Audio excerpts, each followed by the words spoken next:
여기 한 폴란드 여성이 한국 덕분에 인생이 바뀌었다고 말하고 있습니다.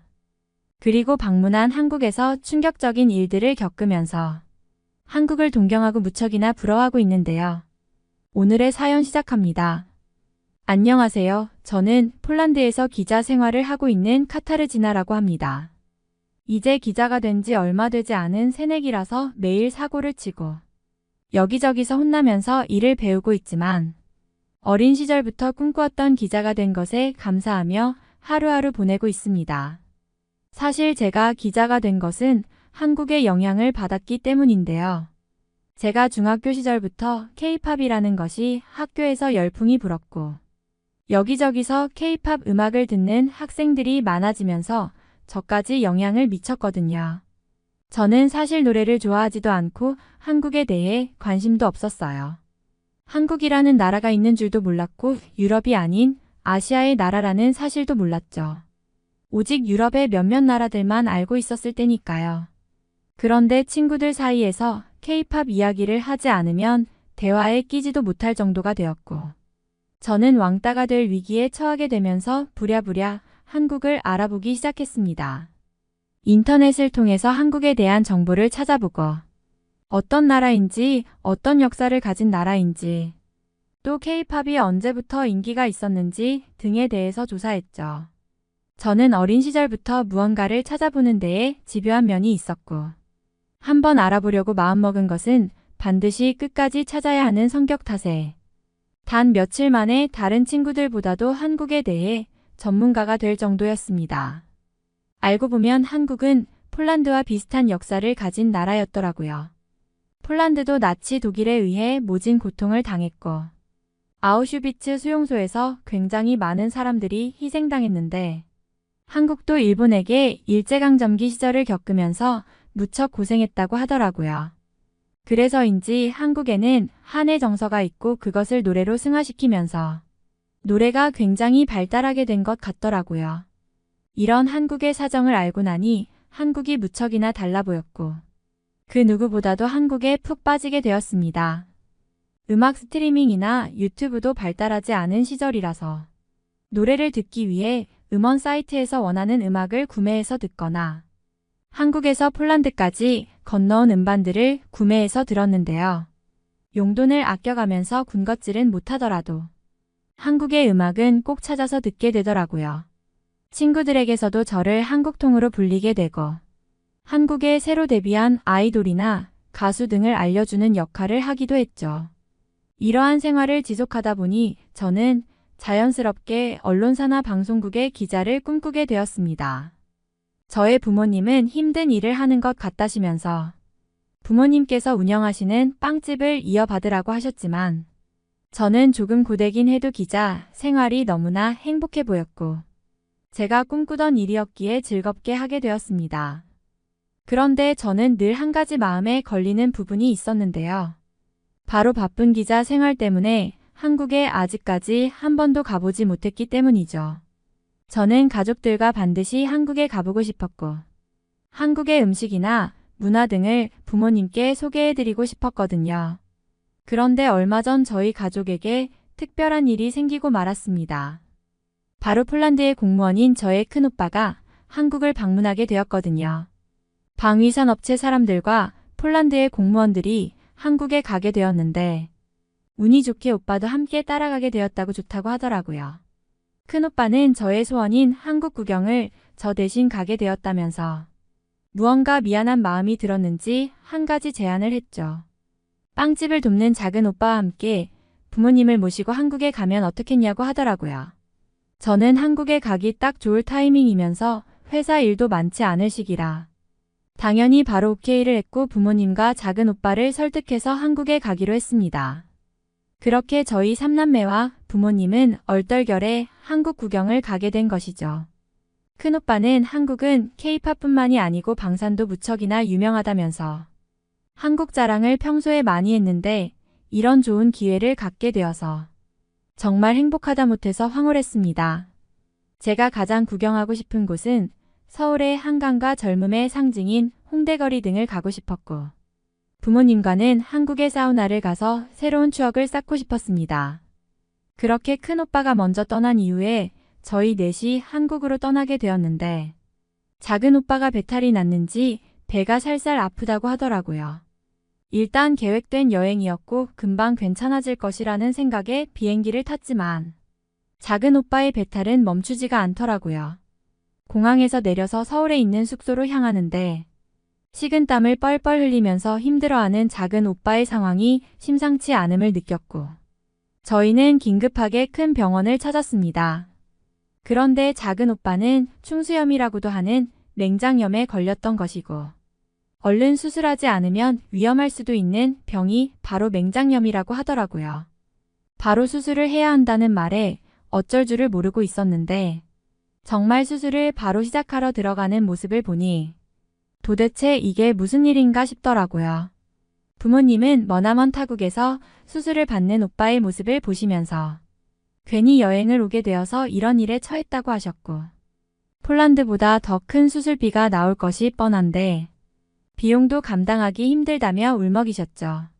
저는 한국의 의료 서비스가 세계적인 수준이라는 사실을 알고 있었고 오빠의 병은 맹장염이라는 크지 않은 병이니까 금세 회복할 수 있을 거라고 부모님을 타일렀지만 사실 병원비가 얼마나 많이 나올지는 정말 저 또한 걱정이 되었죠.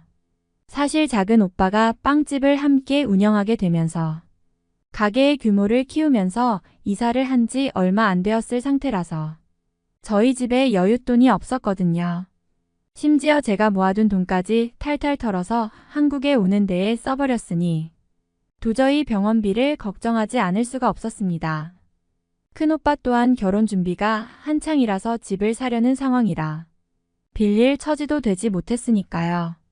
다행히 작은 오빠의 수술은 잘 끝났고 정말 일찍 깨어나서 괜찮다며 웃는 오빠의 모습을 뵈니 안심이 되더라고요. 그런데다가 의사와 간호사가 정성껏 돌보아주고 불편한 점이 있는지 없는지 계속 체크해주는 모습을 통해서 한국의 의료 서비스의 질이 얼마나 좋은지 알 수 있었죠. 심지어 작지만 보호자를 위한 공간까지 옆에 만들어 주었기 때문에 잠을 자거나 앉아있기도 하면서 편하게 지낼 수 있었습니다. 큰오빠는 업무 때문에 오지 못했고 볼 수 없는 상황이라서 정말 아쉬웠지만 그래도 병원 근처를 산책하기도 하며 한국의 인프라는 온몸으로 느낄 수 있었습니다. 그리고 대망의 퇴원일이 되었죠. 한국 병원의 밥이 무척이나 맛도 좋고 영양가도 좋아서 금세 오빠가 회복하는 모습에 감격스러웠습니다. 죽이라는 음식도 처음 보았는데 소화를 잘 시키지 못하는 사람을 위해서 만드는 것이라고 하더라고요. 그리고 오빠 말로는 맛도 좋다고 하며 영양가도 굉장히 높아서 스프를 먹는 것보다 배가 찬 느낌이 온다고 하더라고요. 굉장히 빠른 회복 덕분에 퇴원을 하는 것은 좋은데 병원비 고지서가 무척 걱정이었죠. 그런데 고지서에 찍힌 한국 돈을 폴란드의 환율로 환산해보니 터무니없이 적은 금액이 나와버리더라고요. 사실 저는 제가 출퇴근용으로 타고 다니는 소형차라도 팔아서 오빠의 치료비에 보탤 생각을 하고 있었고 가족 몰래 모던 적금 통장도 깨서 사용할 생각이 있었는데 그럴 필요도 없이 한국 여행에 올 때 들고 온 일부의 한국 돈을 사용하면 될 정도였으니까요. 정말 말도 안 되는 금액에 기겁을 할 뻔했고 혹시 이것이 진료비만 합산된 금액이 아닌지 여러 번 물어볼 정도였죠. 그렇게 작은 오빠는 퇴원을 했는데 걸어 다닐 수도 있고 계획된 한국 여행 기간도 꽤나 남았기에 한국을 구경하기로 했습니다. 이제야 한국이라는 나라가 온전히 보이기 시작했고 한국의 의료 시스템뿐만 아니라 다른 사회 전반적인 모습들이 눈에 선이 보이기 시작했습니다. 역시 제가 인터넷의 정보들을 보며 의심하던 것들이 눈에 보였고 한국 여행을 하고 나서야 비로소 사실임을 깨닫게 되었는데요. 바로 한국의 건물들은 전부 새 건물이라는 것이며 폴란드와는 비교할 수 없을 정도로 훌륭한 인프라를 자랑하고 있었던 것이죠. 사실 한국의 모든 도시의 모습이 이렇게 신식이라는 것은 한국을 아무리 좋아하는 저로서도 절대 말이 되지 않는 것이라고 생각했고 저보다 한국에 빠져버린 사람들이 헛소문을 낸 것이라 생각했지만 제가 눈으로 보고서야 믿을 수 있었습니다. 인터넷에 떠도는 한국의 모든 것들은 사실이었으니까요. 교통시설도 마찬가지였죠. 지하철은 세계 1위라는 것으로 알고 있어서 무척이나 기대했었는데 실제로 한국의 모습은 마치 2100년을 보는 것과 같았고 제가 한국 주민이었으면 좋겠다는 말도 안 되는 생각까지 하고 말았죠. 폴란드에서 기자 생활을 하며 그렇게 좋은 곳을 많이 가보았던 저였지만 폴란드의 그 어떤 곳조차도 한국만큼 훌륭한 시설을 갖춘 곳이 없었으니까요. 마치 꿈에서나 볼 법한 모습들의 오금이 저릴 지경이었죠. 그 중에서 부모님은 한국의 택시를 접하시고 신기한 것을 발견했다며 좋아하셨는데요. 바로 택시의 시트 위에 대나무로 만들어진 등받이 커버가 있었는데 한여름에도 에어컨이 필요 없을 만큼 무척이나 시원했거든요. 분명히 의자는 뜨거운데 대나무 부분은 차가웠기 때문에 전기 없이도 작동하는 새로운 쿨시트를 개발한 것으로 착각할 정도였습니다. 한국에서 일전에 초전도체 개발 이슈로 시끄러웠던 것이 기억나는데 아마 그런 것과 연관이 있을 정도로 한국이 대단한 나라가 아닐까 생각했죠. 그리고 오빠를 데리고 병원에서 추천받은 식당에 가게 되었는데 정말 깜짝 놀라고야 말았습니다. 한식집이었고 채소, 나물 등을 밥과 함께 비벼주기도 하고 한국의 전통국과 탕을 파는 가게였는데 그곳에는 전통 음식이라는 것과 걸맞지 않게 모든 것이 키오스크를 통해 주문이 이루어졌고 서빙까지 로봇이 하는 최첨단의 음식점이었거든요. 물과 반찬까지 영어로 된 키오스크에 있는 직원 호출 버튼을 클릭하면 서빙 기계나 직원이 가져다 주기 때문에 정말 22세기에 살고 있는 것과 같은 환상을 주었습니다. 그렇게 저희는 일을 어느 정도 마무리하고 잠시 직원들 곁을 빠져나온 큰 오빠를 카페에서 만날 수 있었는데요. 큰 오빠는 저희를 보자마자 한국에 데려오길 너무 잘했다며 한국이 정말 좋지 않냐고 큰 소리로 자랑하기 시작했는데 주변 사람들의 눈치가 보여서 무척이나 창피했습니다.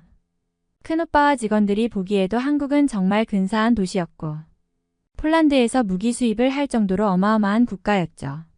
무기 계약 또한 잘 성사가 되었기 때문에 폴란드도 한국산 무기를 선점할 수 있었다면서 만약 한국이 없었다면 유럽에 국가 안보 위기가 왔을지도 모른다며 칭찬했죠. 한국의 군사력은 세계 최고 수준이기도 하고 그 생산력과 장비의 질이 무척이나 좋기 때문에 폴란드의 군대 실무자들 또한 입을 모아 칭찬한다고 하죠. 특히 전차의 성능은 발군이라서 단 한 대만으로도 일반 전차 10대 수준의 방어력과 공격력을 지녔다고 하니 얼마나 대단하게 들렸는지 모릅니다. 작은 오빠의 수술 자국을 보면서 큰 오빠는 걱정을 한시름 덜기도 했는데요. 단 몇 군데만 구멍을 뚫어서 수술을 하는 능력을 지닌 나라라며 어차피 할 거였다면 폴란드에서 수술하는 것보다 한국에서 수술하는 편이 정말 행운이었다고 하는데 사실 저도 그 말에 동의를 하고 말았습니다. 부모님은 무조건 수술이라는 것에 걱정을 했지만 저는 객관적인 입장에서 한국의 의료기술과 시스템을 믿었으니까요. 또한 큰 오빠의 말을 들어보니 한국의 남성들은 모두 군대에 입대하여 훈련을 받기 때문에 모든 인구가 군사력인 수준인 나라라고 하며 저기 있는 저 한국 남성도 총을 쏠 줄 아는 나라라고 하는데 정말 국방과 군사력이 어마무시하고 튼튼한 나라라는 사실에 감탄했죠. 그런데 카페 2층에서 정말 신비한 것을 발견했습니다. 휴대폰을 만지던 남성 2명이 카페에 진동벨이 울리자 불이 나게 카페 1층으로 내려가는데 손에 있던 휴대폰을 둘 다 테이블에 두고서 내려간다는 사실이 정말 믿기지 않을 수밖에 없었습니다. 보던 휴대폰으로 자리를 맡아두는 것 같았는데 저런 행동에 도둑을 맞는다면 너무 억울할 상황이었으니까요. 당연히 폴란드 사람들은 커피를 받으러 갈 때에 가지고 있던 모든 짐을 챙겨서 카운터로 가고 책상 위에는 영수증을 놓아두는 등의 행위를 하거든요. 그런데 한국은 카페 점원이 영수증을 드릴까요? 라는 말을 해서 놀랐습니다. 당연히 영수증은 그냥 주면 되는 것이고 손님들도 받아가서 가계부를 작성하거나 불편한 사항이 생겼을 때에 연락을 취하기도 하잖아요. 한국 사람들은 고객 불만이나 환불 접수를 어떻게 할 것인지 감이 안 왔고 자리를 지키기 위한 수단으로 100만 원이 넘는 휴대폰을 버릴 용기가 있다는 것이 무척이나 신비했습니다. 그런데 주변에 있던 한국인들은 모두 그 사람의 휴대폰에 관심을 갖지도 않았고 수십 명이 지나다니는 상황 속에서도 타인의 물건에 손을 대지 않는 모습에 정말 대단한 나라라는 생각이 절로 들더라고요. 만약 제가 어린 시절이었다면 저 휴대폰에 손을 댔을지도 모르겠다는 생각이 들어서 무언가 괜히 죄책감도 들고 그러더라고요. 어린이들조차 장난삼아 타인의 물건을 만지지 않도록 교육받은 한국이 무척이나 부럽고 신기하기만 했습니다. 그런데 저희 오빠는 갑자기 노트북을 꺼내면서 한국 카페의 인터넷 속도를 보여준다고 하더라고요. 인터넷 속도가 어떠하길래 굳이 노트북까지 꺼내냐고 했는데 실제로 카페의 인터넷에 연결을 하자 유튜브의 초고해상도 영상이나 메신저의 고화질 동영상까지 다운받아지는 것을 보면서 정말 말도 안 되고 무섭다는 생각까지 들었습니다. 저희도 빵집을 운영하고 있고 커피도 함께 판매하고 있는데 아직 무료 와이파이를 설치하지 못한 상태이고 굳이 와이파이가 없다고 해서 불편함을 토로하는 손님이 없었기에 그냥 운영을 하고 있거든요. 어쩐지 한국의 사람들은 노트북으로 무언가 작업을 하는 분들도 많았고 휴대폰으로 유튜브를 보거나 인터넷을 하는 사람들이 많더라고요. 그런데 큰오빠는 더 신기한 것을 알려주겠다면서 다 먹은 가족들을 데리고 지하철을 태우더라고요. 지하철 안에서도 무료 와이파이는 물론이고 한여름에도 정말 시원한 냉기를 느낄 수 있었습니다. 그리고 한국의 지하철 기술이 어떠냐고 묻는데 정말 말이 안 나올 지경이더라고요. 부모님은 폴란드의 전철도 이렇다면 매일 타도 불편함이 없겠다고 하셨죠. 그리고 큰오빠는 한마디를 덧붙이더라고요. 폴란드가 한국의 무기들을 수입하는데 한국의 방위산업회사들이 전부 지하철 전차를 만들고 있다면서 현대로템과 다원시스 등의 한국 회사가 무척이나 대단한 회사들이고 폴란드에서 수입하는 현대로템의 K2 전차가 바로 이 전동차를 만든 회사라고 하는데 저희 가족은 그 열차에 타고 있다는 사실만으로 무척이나 소름이 돋았죠. 현대로템이 폴란드의 국영기업인 PGG와 한국의 K2 전차를 생산 납품 사업을 진행하기 위한 신규 컨소시엄 합의서를 체결했다는 사실을 얼마 전에 들었는데 그 유명한 현대로템의 전동차를 타고 있다니 꿈만 같았거든요. 한국의 방산업체와 지하철이 긴밀한 연관관계가 있다는 것을 처음 알았고 정말 이 전동차의 기술이 방위산업의 기술과 연관이 있다면 폴란드에 납품되는 K2 전차의 품질은 말할 것도 없이 훌륭할 것이 분명하거든요. 큰오빠는 아마 제가 타고 다니는 소형차보다도 K2 전차의 승차감이 좋을 것이라며 농담을 치는데 저는 말도 안 된다면서 거짓말 좀 그만하라고 말했죠. 그런데 그 말이 무언가 사실처럼 들렸고 전동차의 안락하고 쾌적함을 생각한다면 진실일 수도 있을 거라는 느낌이 생겼습니다. 한국 여행은 정말 우여곡절이 많았고 작은 오빠도 고생을 많이 했지만 저희 가족에게 있어서는 무척이나 뜻 깊었고 가치 있는 여행이었습니다. 앞으로 제가 회사에 다니면서 기자 생활을 할 때에도 한국이라는 이야기가 나오면 가장 먼저 제가 하겠다고 손을 들 수 있을 정도로 큰 자신감을 얻게 되었고 한국을 더욱 좋아하는 계기가 되었거든요. 한국을 K-팝부터 좋아하기 시작했지만 K-팝은 새 발의 피였던 것이고 병원이나 지하철, 카페 등 모든 생활 여건이 훌륭했으니까요. 폴란드와 비슷하게 아픈 역사를 지닌 한국이 이렇게 성장한 것이 무척이나 보기 좋고 저희 폴란드도 빨리 한국을 쫓아서 살기 좋은 나라가 되기를 바랍니다. 아마 한국은 세계 최고의 국가이며 한국을 아직 모르는 사람이 있다면 당장 보내주고 싶을 정도로 여기저기 추천해주고 싶은 나라거든요. 이번 사연은 여기서 마무리하도록 하겠습니다. 끝까지 시청해주셔서 감사드립니다. 좋아요와 구독은 영상 제작에 큰 힘이 됩니다. 꼭 한 번씩만 눌러주세요. 감사합니다.